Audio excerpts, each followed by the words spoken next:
சென்னை நகரில் மாநகராட்சி அலுவலகம் உட்பட பல்வேறு இடங்களில் குடியரசு தின விழா நிகழ்ச்சிகள் கோலாகலமாக நடைபெற்றன.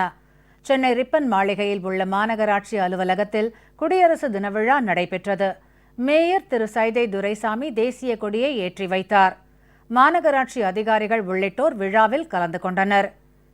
சென்னை மாவட்ட ஆட்சியர் அலுவலகத்தில் நடைபெற்ற விழாவில் மாவட்ட ஆட்சியர் திரு கோவிந்தராஜ் தேசிய கொடியை ஏற்றி வைத்து சுதந்திர போராட்ட தியாகிகளுக்கு பொன்னாடை போர்த்தி கௌரவித்தார். தமிழக அரசின் பல்வேறு துறைகளின் சார்பில் நலத்திட்ட உதவிகள் வழங்கப்பட்டன. சென்னை உயர்நீதிமன்ற அலுவலக வளாகத்தில் நடைபெற்ற குடியரசு தின விழாவில் தலைமை நீதிபதி திரு சஞ்சய் கிஷன் கவுல் கலந்து கொண்டு தேசிய கொடியை ஏற்றி வைத்தார். சென்னை ரிசர்வ் வங்கி அலுவலகத்தில் குடியரசு தின விழா நடைபெற்றது. ரிசர்வ் வங்கியின் மண்டல இயக்குநர் திரு சதகத்துல்லா தேசிய கொடியை ஏற்றி வைத்தார். சென்னை சுங்கத்துறை அலுவலகத்தில் நடைபெற்ற குடியரசு தின விழாவில் தேசிய கொடி ஏற்றி வைக்கப்பட்டது. சுங்கத்துறை ஆணையர் திரு ரமேஷ் உள்ளிட்ட அதிகாரிகள் இதில் கலந்து கொண்டனர்.